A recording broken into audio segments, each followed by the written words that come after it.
नमस्कार दर्शकों, आप सभी का स्वागत है हमारे इस चैनल पर। दोस्तों, बहुत से दर्शक हमारे ये जानना चाहते हैं कि थर्ड वर्ल्ड वॉर होगा या नहीं होगा, और होगा तो उसका समय क्या निकल कर आता है। और वर्तमान में यदि हम चाइना और अमेरिका के बीच की स्थिति को देखें तो वो बहुत ही तनावपूर्ण है और ये किसी न किसी बड़े अनिष्ट का संकेत भी दे रही है। दोस्तों, जब भी वर्ल्ड वॉर होता है तो पूरा विश्व दो समुदायों में बढ़ जाता है और ऐसा ही यहां पर होता हुआ नजर भी आ रहा है।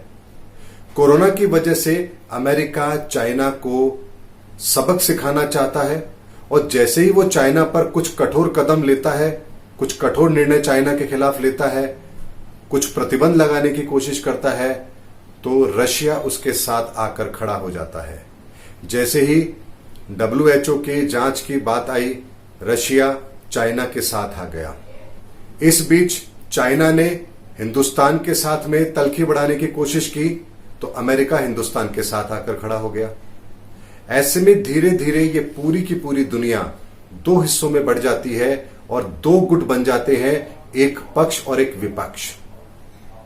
और यही वो स्थिति होती है जब किसी बड़े अनिष्टकारी घटना का संकेत मिलता है, यानी कि वर्ल्ड वॉर जैसी स्थिति पैदा होती है।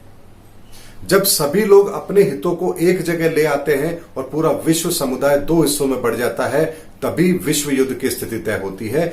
और इस समय पर पूरे विश्व की स्थिति भी यही बनती जा रही है। कभी कोई देश कुछ करता है, उसके समर्थन में दूसरा देश आता है, तीसरा उसके विरोध में होता है, चौथा उसके समर्थन में होता है, और यही होता आ रहा है।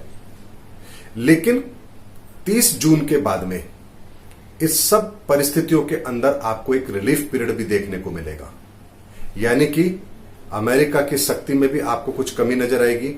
चाइना भी थोड़ा सा ढीला पड़ेगा, वो भी लिबरल होगा, अपनी गलती को एक्सेप्ट करेगा या कुछ ऐसी बात करेगा जिससे उसके खिलाफ जो कार्रवाइयां हो रही है वो ना हो या रुक जाए। अमेरिका भी थोड़े समय के लिए शांत होगा, लेकिन ये सब बहुत ज्यादा समय के लिए शांत नहीं होगा। 30 जून के बाद इन परिस्थितियों पे थोड़ी लगाम लगेगी, लेकिन 20 नवंबर 2020 को दोपहर में 1:24 के बाद में फिर वही स्थिति बनेगी कि धीरे धीरे जो ये आपने शांति देखी थी, ये दोबारा से उन्माद में तब्दील होती हुई नजर आएगी।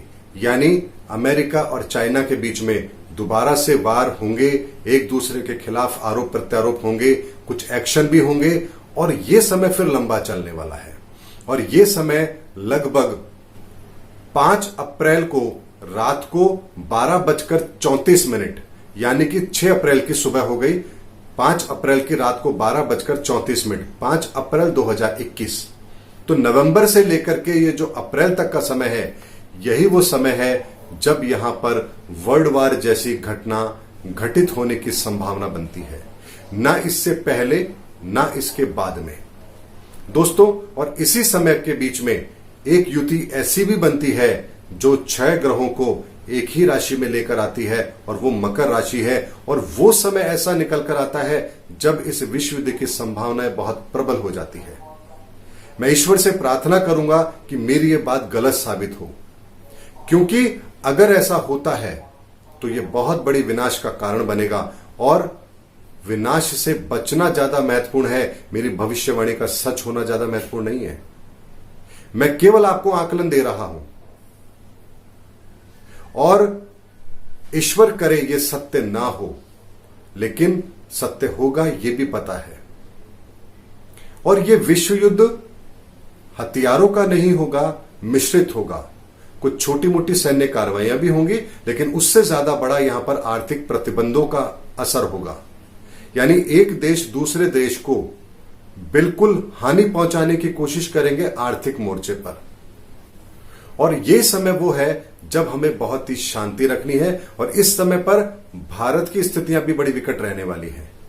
यहां पर भी बहुत बड़े राजनीतिक उथल फुथल आपको देखने को मिलेंगे, बहुत असामान्य परिस्थितियों का आपको सामना करना पड़ेगा। तो यहां पर यह समय जो निकल करके आता है नवंबर से लेकर के अप्रैल के बीच में, यही एक समय ऐसा है जो यहां पर थर्ड वर्ल्ड वॉर जैसी घटना को अंजाम देने की पूरी ताकत रखता है। और किसी तरीके से अगर ये समय निकल गया तो फिर ये विश्व सुरक्षित है, हमें किसी तरह की कोई आगे अनिष्टकारी सूचनाएं मिले ऐसे कोई योग नहीं बन रहे हैं। उम्मीद करता हूं दोस्तों, मैंने ज्योतिष के आधार पर आपको एक सटीक समय देने की कोशिश की है कि कौन सा वो समय है जो वर्ल्ड वार को होने के लिए प्रेरित कर रहा है, और वो समय हमें भी सावधानी रखनी है। अगले वीडियो में इससे आगे की जानकारी लेकर मैं फिर आपके सामने आऊंगा। तब तक के लिए जय हिंद, जय भारत।